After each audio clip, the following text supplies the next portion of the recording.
Bienvenue sur Africa 24 dans cette nouvelle édition du QG News. Au sommaire, libération contestée au Mali de l'ancien chef du tribunal islamique de Tombouctou, juge au moment où le nord était occupé par les djihadistes. Nous verrons que ce geste politique vise à préparer le terrain au pourparlers de paix. Renouvellement des mandats des dirigeants de la Banque centrale des États de l'Afrique de l'Ouest et de la Banque ouest-africaine de développement. Objectif, poursuivre les réformes menées au sein de ces institutions financières. Et le Gabon dévoile sa stratégie de lutte contre le virus Ebola. Principale mesure, la suspension des vols en provenance et en partance des pays infectés. Suspension aussi des visas pour les ressortissants de ces États. Les autorités maliennes ont libéré le chef du tribunal islamique de Tombouctou. Arrêté en janvier dernier par l'armée malienne, Ag Al-Fusseini Ouka a été juge au moment où le nord était occupé par les djihadistes. Sa libération intervient dans un contexte de négociation de paix. Mais ce geste politique est critiqué par une partie des associations des droits de l'homme. Explication avec Erika Oraga. La libération du juge du tribunal islamique de Tombouctou suscite une vague d'indignation au Mali. Membre d'Ansar Dine, Ag Al-Fusseini Ouka était le chef du tribunal de la cité des 333 saints, occupé durant 10 mois par le groupe djihadiste en 2012. L'ancien juge avait ordonné durant cette période des peines issues de la charia, la loi islamique. Sa libération intervient dans un contexte de négociation de paix au Mali. On peut comprendre que c'est dans le sens de participer au processus de paix et de réconciliation, mais il aurait fallu des explications, parce que tout le monde sait ici les exactions commises par Ouka dans le nord, et à la limite, on devait accepter le sacrifice s'il y avait eu des explications à la clé. Ouka a été arrêté en janvier 2014 par l'armée malienne avant d'être libéré le 15 août. Au mois de juillet déjà, 42 membres des groupes rebelles armés ont été libérés en échange de 45 soldats maliens capturés à Kidal lors d'affrontements. Les discussions en cours avec les groupes rebelles pourraient justifier ces gestes politiques. Il y a les négociations qui reprennent le 1er septembre à Alger. Donc, on peut également comprendre la volonté du gouvernement d'aller vite, d'accélérer la cadence, de peur que, il n'y ait cet effritement-là qui va empêcher d'avoir un interlocuteur unique et crédible. Par ces signaux envoyés au groupe rebelle, les autorités maliennes préparent le terrain au pourparlers de paix. Initialement prévues le 17 août, les négociations intermaliennes s'ouvriront le 1er septembre à Alger. Les mandats des dirigeants de la Banque centrale des États de l'Afrique de l'Ouest et de la Banque ouest-africaine de développement ont tous deux été renouvelés pour une durée de 6 ans. Boni Yayi, président du Bénin et de l'Union économique et monétaire ouest-africaine, l'a annoncé ce samedi. Une décision prise afin de poursuivre les réformes menées au sein de ces institutions financières. Les détails avec notre correspondante au Bénin, Cheryl Yao Tawema. Nouveau mandat de 6 ans pour les dirigeants de la BOAD et de la BCEAO. Tiemoko Meilet Kone, gouverneur de la Banque centrale des États de l'Afrique de l'Ouest, et Christian Adovelandé, président de la Banque ouest-africaine de développement, ont tous deux été renouvelés à leur poste. Annoncé ce samedi 23 août par le président en exercice de l'Union économique et monétaire ouest-africaine, le renouvellement de mandat des deux responsables de ces instances fait suite à une décision de la conférence des chefs d'État et de gouvernement de l'Union. Il convient de préciser que dans le cas d'une urgence ne permettant pas la réunion formelle de la conférence des chefs d'État et de gouvernement,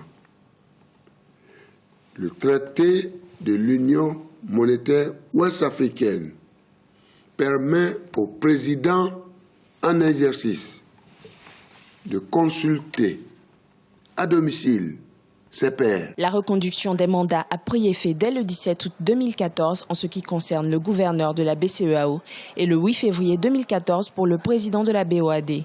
Cette décision vise la poursuite des réformes au sein de ces instances en vue d'éradiquer la pauvreté et de lutter contre l'inflation. Espace économique, politique et social en voie d'unification.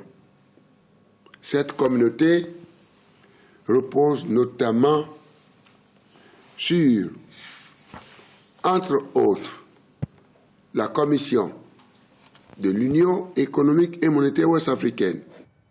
Institut d'émission monétaire de l'UEMOA, la BCEAO regroupe 8 pays ouest-africains partageant la même monnaie, le franc CFA. La Banque ouest-africaine de développement promeut, elle, le développement économique et social des États membres en finançant des projets prioritaires. Ces deux institutions sont confrontées à de nombreux défis relatifs au financement et à la diversification des économies de l'Union. La lutte contre l'épidémie d'Ebola, alors que le Japon se dit prêt ce lundi à fournir un traitement expérimental mis au point par une entreprise nippone en République démocratique du Congo, le ministre de la Santé Félix Kabange Numbi a confirmé des cas de fièvre hémorragique dans le nord du pays. Il a néanmoins affirmé que cette épidémie n'avait aucun lien avec celle qui sévit en Afrique de l'Ouest. Et toujours à ce sujet, le Gabon a dévoilé ce vendredi sa stratégie de lutte contre le virus Ebola. L'une des principales mesures est la suspension des vols en provenance et en partance des pays infectés. Suspension aussi des visas pour les ressortissants de ces États. Au Gabon, reportage de Douglas Toutoumé commenté par Kessioué et Bimartel. Dans un souci de lutte contre l'arrivée du virus Ebola sur son territoire, le gouvernement gabonais a mis en place une stratégie qui se résume en 4 points. Les mesures épidémiologiques, les mesures de surveillance sécuritaire, la suspension des vols et des bateaux en provenance et en partance des pays infectés et la suspension de visas aux ressortissants des pays infectés. Ce n'est pas un blackout total. Nous prendrons des mesures spécifiques en relation avec les pays amis, en relation avec nos ambassades accrédités auprès des pays touchés pour gérer au cas par cas des situations qui peuvent appeler un réfléchissement du dispositif mis en place par le gouvernement. Des mesures saluées par la population qui a encore le vif souvenir des années 90, au cours desquelles de nombreux Gabonais sont morts après avoir contracté le virus Ebola. On salue tout simplement les mesures qui ont été prises par le gouvernement gabonais pour éviter la pénétration du virus dans notre pays. Nous espérons aussi que la rumeur qui court concernant les 5 cas enregistrés dans notre pays ne sont pas fondées. Alors que la semaine précédente, des rumeurs faisaient état de cas d'infection au virus Ebola à Libreville, les autorités ont souhaité rassurer la population. Ainsi, le ministre de la Santé, Mengue Mengwang, a tenu une conférence de presse le 22 août dernier à Libreville. De rassurer toutes les personnes vivant dans notre pays qu'il n'existe à ce jour aucun cas de maladie à virus Ebola au Gabon. Au Gabon, la fièvre Ebola fut identifiée pour la première fois en 1994. Depuis lors, certains cas ont été découverts de manière ponctuelle en 1996, 1997, 2001 et 2002. Pour prévenir tout retour de la fièvre hémorragique dans le pays, le gouvernement a annoncé le lancement d'une vaste campagne de sensibilisation à partir de ce lundi. Retour sur la disparition du footballeur camerounais Albert Ebossé. L'attaquant est décédé samedi en Algérie après le match opposant son club, la jeunesse sportive de Kabylie, à l'USM Alger. Il aurait reçu un projectile à la tête alors qu'il regagnait les vestiaires du stade de Tizi Ouzou. Les réactions avec Erika Ouraga. La nouvelle est tombée ce samedi. L'attaquant camerounais Albert Ebossé est décédé. La mort du joueur de la JS Kabylie en Algérie est intervenue à la suite du match JS Kabylie USM Alger. Albert Ebossé avait marqué le seul but de son équipe dont la défaite 2-1 a provoqué la colère des supporters algériens qui ont lancé des projectiles depuis les tribunes du stade Tizi Ouzou. La mort du joueur camerounais Ebossé, 24 ans de la JS Kabylie, a choqué les Algériens aujourd'hui. Tout le monde parle, la presse notamment parle depuis des mois, pour ne pas dire des années, de la violence qui s'est banalisée d'une manière incroyable dans le stade de football, notamment pour le championnat de première division.